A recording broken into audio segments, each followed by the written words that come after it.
И снова здравствуйте. Двухшовный рукав. В первую очередь всех интересует простое и понятное построение. Конечно же.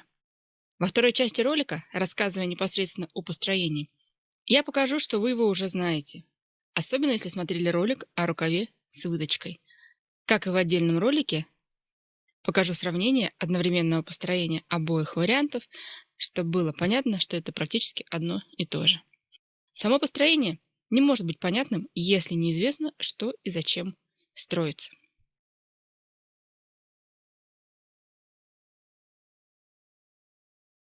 Сразу упомяну, что двухшовными бывают рукава как с двумя швами под рукой, незаметные вне, так и один шов под рукой, другой сверху, от окончания линии плеча вниз. Основная суть всех дополнительных швов – возможность лучшего повторения ткани формы тела, учитывая повтор изгибов с отсутствием складок ткани вследствие этого. Потому расположение швов может быть любым, чтобы разделить один фрагмент рукава на несколько, а также учитывая дополнительные места отклонения рельефа тела от прямых линий.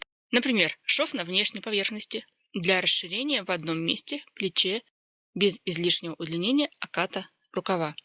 Это подходит как для полных верхней части рук, так и для создания нужных форм перехода рукавов в плечевую часть изделия. Но возникает вопрос, когда и какие рукава нужны. Мое мнение такое. Для изделий, где нужна форма повтора руки, делается 2-3 шва. Чаще это пиджаки, жакеты, верхняя одежда. Если это свободный стиль даже в данной группе, то зачем? Да и просто выточка или посадка вполне может быть заменой дополнительного шва в изделиях не очень малой свободы. Но в платьях, блузках, рубашках мы не часто делаем очень узкие рукава, чтобы строить несколько швов. Даже открыв некоторые учебники по конструированию легкой женской одежды, можно там не увидеть двухшовных рукавов с линиями под рукой, только со вторым швом сверху для полных рук. Ну и также выточка или рукав с посадкой вместо выточки, если позволяет ВТО. Мне кажется, для легких изделий лучше. Если есть какие-то сложные формы, то наличие дополнительных швов в конструкции оправдано. А так, зачем? Другое дело, если в легких изделиях, небольших по свободе форм, есть особенности. Например, полнота повышенная в верхней части руки над проймой, а увеличивать окат нежелательно. Там да, можно второй шов использовать. Швы рукава можно объединять с выточками, например, для новой формы, для уменьшения длины оката при расширении части рукава над проймой, которую без одной или нескольких выточек не припосадить. Существуют варианты без швов, выточек, сделать посадку рукава без складок, но это будет через изменение силуэта. Например, удлинение плеча, уменьшение высоты оката, либо удлинение плечевого шва и повышение плеча на высоту подплечника.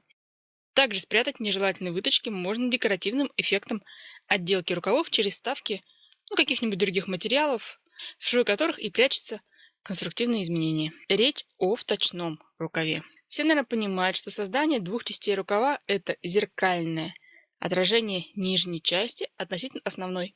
Если обсуждать простой пример, когда одна часть меньшая – это та, что под рукой.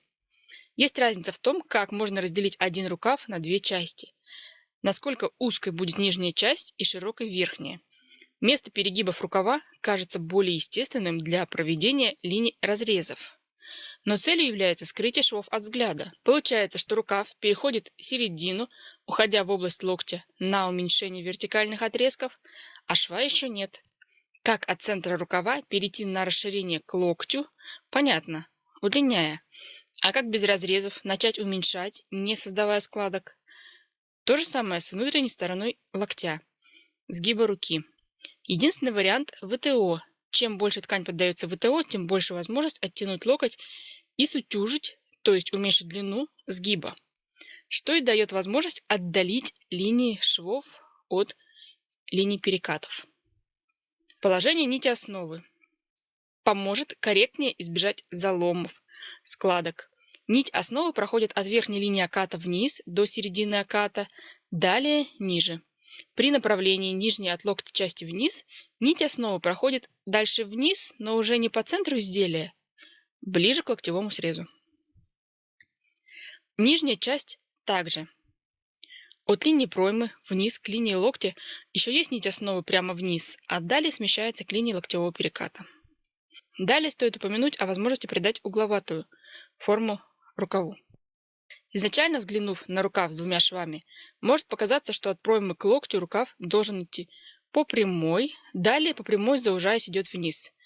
Но на самом деле от проймы вниз к локтю рукав со стороны локтевого переката может быть округлым. Форма может быть смягченной. И так можно регулировать форму как хочется. Именно в этом создании желаемой формы и кроется цель, по моему мнению, изучения конструирования. Хочется прямую форму? Пожалуйста. Более мягкий объемный силуэт? Пожалуйста. А теперь, как расположить швы, чтобы этого достичь? Чем ближе рукав по форме к прямому трубе, тем меньшие углы на линии локтя. И наоборот. Каждая из деталей может иметь отклонение направления линий от другой детали, совмещаемой с ней для изменения объема. То есть рукав может не только иметь сгиб на линии локтя, но и изменить объем в заданном месте. Важным является согласованность длин срезов фрагментов. Если строить линии разрезов швов на линии перекатов, то предполагается, что плоскость верхней части руки будет отражена зеркально в нижней части, потому что эти части руки ближе к плоской поверхности. И ткань так повторяет их. Рукав будто разделен линиями только для создания углов. Но, как всегда, это еще и каркас. В одном месте 4 слоя ткани вместе с припусками. Жесткость повышенная. Когда линии разрезов смещаются, это не только их отражает или выставляет на показ. Ткань не будет сама по себе проходить углами, заломами, если можно мягко, округло обойти углы. Потому, переходя из верхней поверхности на боковую, а потом под руку, она не будет иметь геометрически четкие контуры. То есть рукав будет округлым в вертикальном представлении. Чем швы дальше от сгибов, тем мягче образ, как в обычном простом одношовном рукаве. Так что следующий для моего понимания этап – это что можно по ВТО. С одной стороны, это следующий этап, с другой – одновременный с первым. Если синтетика по составу и вообще ничего не получится с ВТО, то только конструктивные линии создают образ, сразу как запланировано, так и есть. Или можно немного на ВТО оставить последующую доработку. Далее можно размышлять о заужении на линии локтя, запястья, линии низа, если рукав длиннее линии запястья. Почему вообще нужны углы, а не просто заузить? Естественно, что рука немного согнута, и линии должны также под углом быть. Длинные линии со стороны локтя и короче линии со стороны сгиба. Также сгиб изначальный небольшой, а в движениях линии внешние становятся длиннее. Чем ближе рукав по форме и объему к руке, тем длиннее линии, чем у свободного. Угол на линии локтя больше угол, линии диагональные, значит они длиннее. То есть, если есть удобная выкройка и захотеть просто сделать шире, добавив сантиметры, не получится. Такая же удобная и красивая посадка. Либо, сделав уже с теми же длинными, может не получиться, будет коротковато. Также, если в узком рукаве сгибать руку, а угол меньше, чем следует, сгибать будет затруднительно, а на сгибе руки будет больше складок, чем могло быть. Ну и, конечно, с обратной стороны. Если ткань не трикотаж, образ строгий, узкий, активно двигаться не получится. Как всегда, аспект 1. Двигаясь, мышцы разные сокращаются, удлиняются, а замеры проводим в статике, потому ткань без возможности растяжения не способна на все удлинения, расширения отреагировать соответствующим. Она будет стеснять движение. Так что узкий рукав не делают совсем прямым, чтобы иметь возможность двигаться. Чем шире, тем прямее. Далее о построении конструкции. Первая основа конструкции – это всегда одношовный прямой рукав. Далее, ближе к пониманию. Длина рукава. О построении оката понятно из предыдущих видео. Длина рукава – скошенная линия по диагонали. Линия низа также описана ранее. Смысл линий был обозначен. Предлагаю взглянуть на данный набросок. Получается, для двухшовного рукава надо увидеть, что это за две половинки и как разделить конструкцию прямого рукава, сложенную вместе, не в разворот, как ее разделить на два фрагмента. Ну и в какие еще изменения это может вылиться. В связи с тем, что несколько швов используются для заужения рукава от прямого, обращаю внимание, где происходит обычно заужение.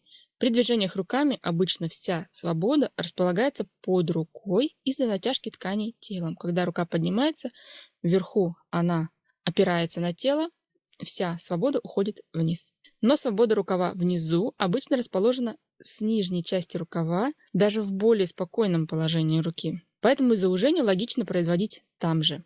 Напоминаю, что чем уже внизу рукав, тем более наклонно выглядит горизонтальная линия низа.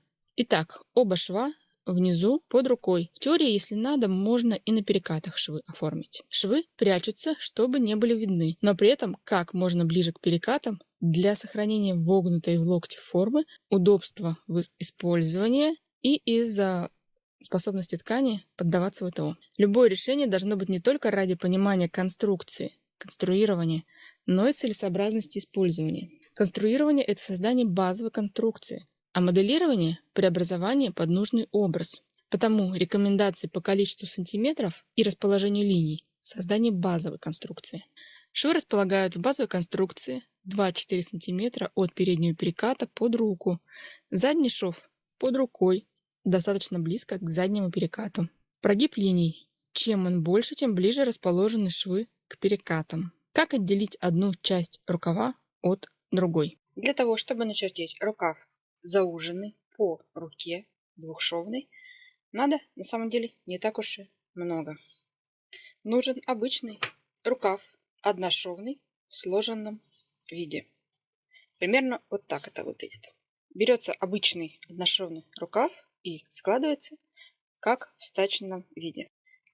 За кадром я данный чертеж обвела, чтобы сэкономить время. Теперь все просто. Нужно всего лишь отсечь параллельными линиями немного ширины внутренней части и добавить ее внешним краям. Но только сделать это, учитывая прогибы, вогнутость на переднем перекате и выгнутость, выпуклость на внешнем. Итак, это у нас к полочке, к переду.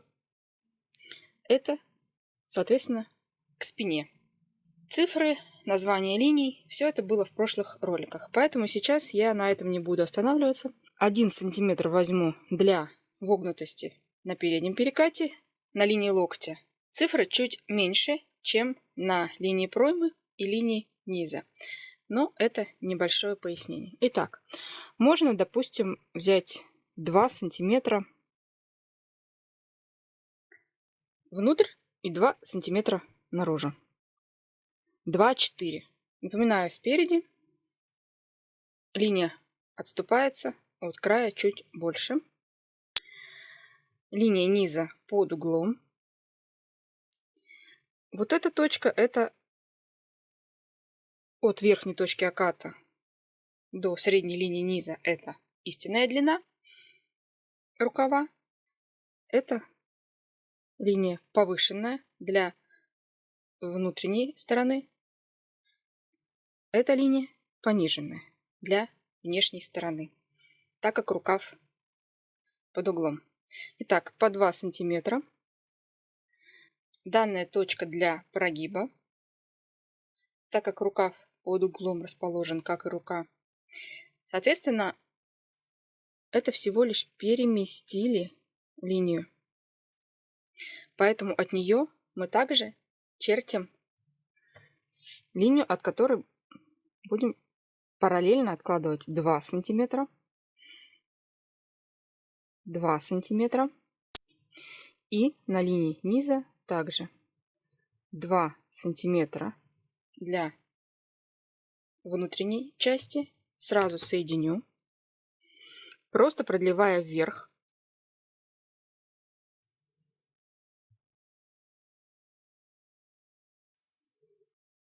До линии низа. Это ограничение внутренней части.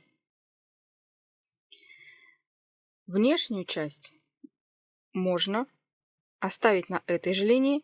Можно, на пару миллиметров снизить вниз, снизить для, если плохо поддается ВТО, оттяжки внешний срез. А так можно также параллельно, что влево 2 сантиметра, что вправо 2 сантиметра на этой же линии.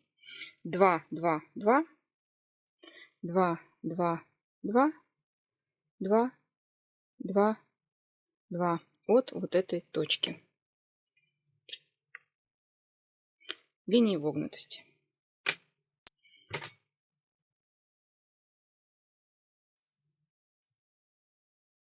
Ну, здесь аккуратнее до линии, доведу не дальше. На пройме половина рукава это 16 сантиметров в моем примере. Обхват плеча плюс свобода облегания равно 32. Это 1/2. На линии низа мы хотим как-то заузить. Насколько заужение происходит по желанию. Например, можно запястье, можно руку со свободой облегания в половинном размере. Ну, пускай это будет обхват запястья плюс свобода облегания, ну, допустим, 22 сантиметра. Соответственно, 1/2 это 11 сантиметров.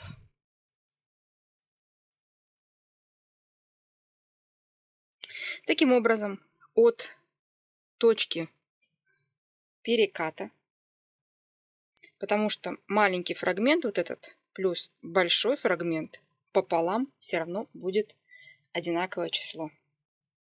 Могу даже замерить и показать.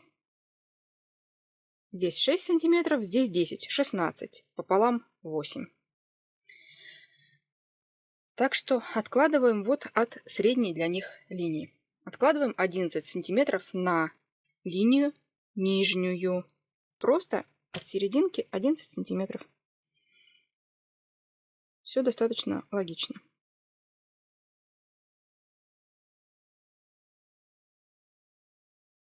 Это достаточно не широкое запястье получается, но нормально. Если делать рукав по совсем запястью, не по кисти руки, а по запястью, то обычно пуговицы, шлицы чертятся. Итак, теперь надо эту точку эта точка у меня нечаянно проставлена, на нее не обращать внимания. Теперь надо точку соединить, как и раньше, с линией проймы. Потому что это середина рукава, это задает параллельность всем линиям. Эта точка, которая соединена с проймой изделия, она остается на своем месте.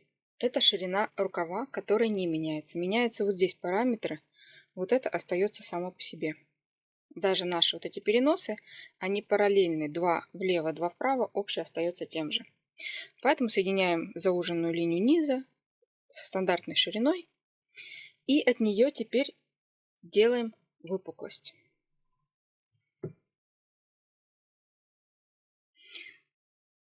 Она меньше. То есть я, допустим, хочу перенести шов внутрь на 2 сантиметра. Выпуклость я возьму 1,5 сантиметра максимум. Соответственно, мои параллельные линии будут проходить так же, как и здесь. По 2 сантиметра от линии, от точки выпуклости, также по 2 сантиметра я откладываю. На линии низа можно либо отложить по 2 сантиметра, либо все свести в одну точку. Очень популярный вариант. От точки откладываю 2 сантиметра влево, 2 сантиметра вправо. Кстати, эта точка совпала по ширине с нечаянно проставленной. Итак, допустим, соединю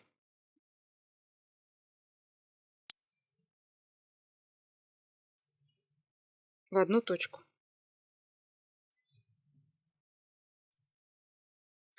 Вверх также продлевается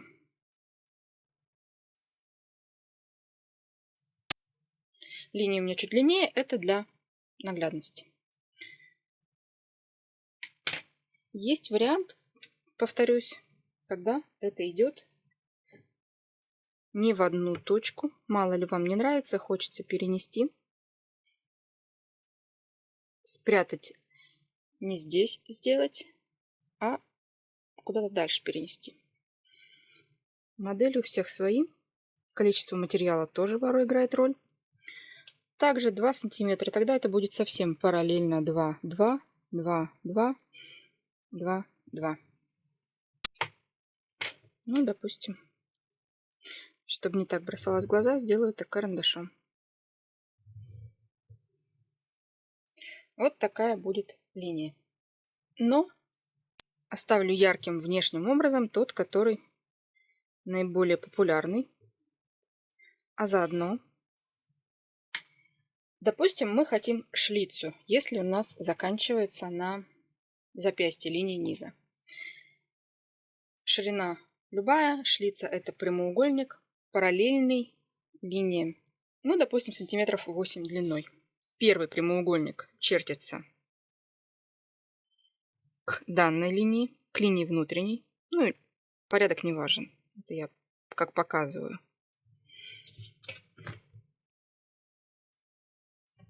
Под прямыми углами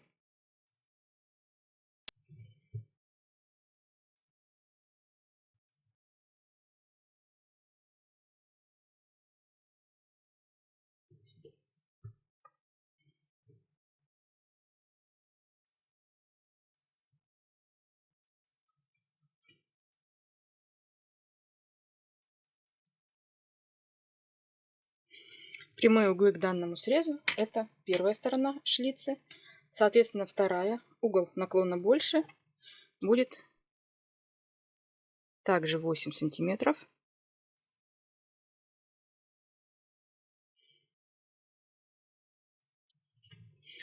Уже ко второй стороне шлицы, но, возможно, ширина линий не позволит заметным это сделать, но светлым отражу.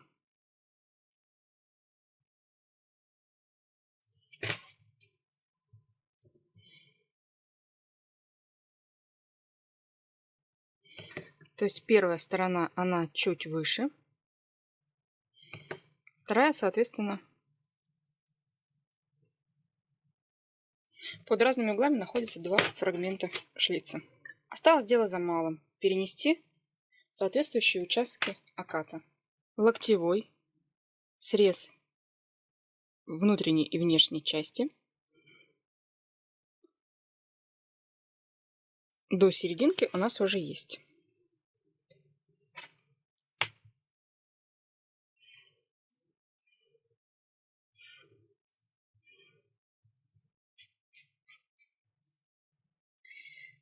Пересечение с линией оката – это та высота, которая под прямым углом к данной линии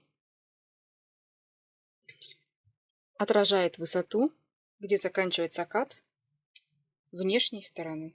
То есть надо начертить прямой угол к срезу, провести до второго среза прямую линию и к этой точке вот данный фрагмент оставшийся зеркально отразить.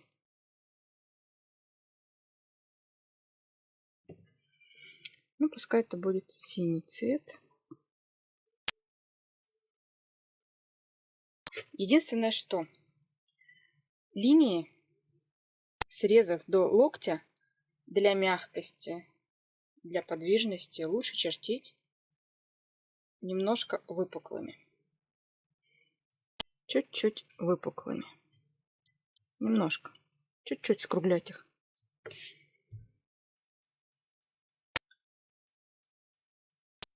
Буквально чуть-чуть скруглять. Миллиметр. Там 1,5 миллиметра к центру.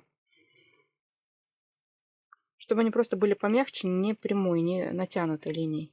Но отсюда уже прямые линии. То есть чуть-чуть выгнутые. Здесь уже прямая линия идет. С линией на вогнутости руки поступаем как с рукавом с выточкой. Не на прямых линиях, а прямым углом. Линия пересекает, для этого я выше нарисовала, линию оката. Прямой угол возводится к линии среза. И вот точка, которая отсекает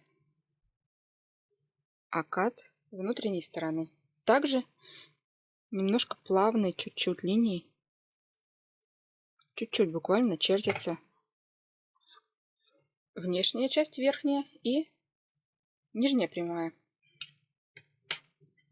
Данный фрагмент, естественно, это внешняя часть рукава. Отсеченная пересечением часть фрагмента оката идет, естественно, зеркальным отражением на вот эту ширину. Эти линии параллельны между собой. Они чертились, откладывая, будучи отложенными от одной и той же линии. Поэтому можно сразу вот здесь прямой угол, вот к этой линии начертить. Прямая линия и вот точка, к которой зеркально отражается данный участок.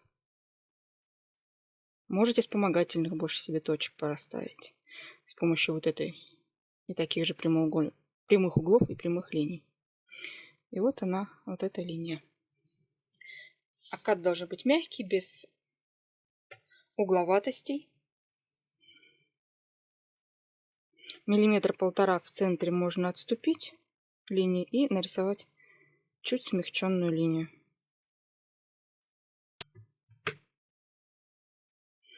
Повторюсь, можно чертить, если поддается ВТО, на том же повышенном линии низа уровне. Вот и все. Допустим, на 2-4 сантиметра в больших размерах большие сантиметры можно отступить. Почему? Линия руки сбоку более округлая. Туда нужно большее количество ткани. Поэтому шов будет больше заметен. Выкройка плоская. Но определенная часть этой выкройки, допустим, внешней стороны, идет на огибание боковой части руки. Чем больше размер, допустим, округлее рука, тем больше количество ткани требуется для того, чтобы обогнуть руку сбоку. Если взять 2 см, шов может быть заметен для более округлых форм рук. Можно чуть больше взять сантиметров. 2-4 для стандартных размеров, для более округлых или больших размеров можно отступить чуть большее количество. Параллельно переносится внутрь, параллельно переносится вовне.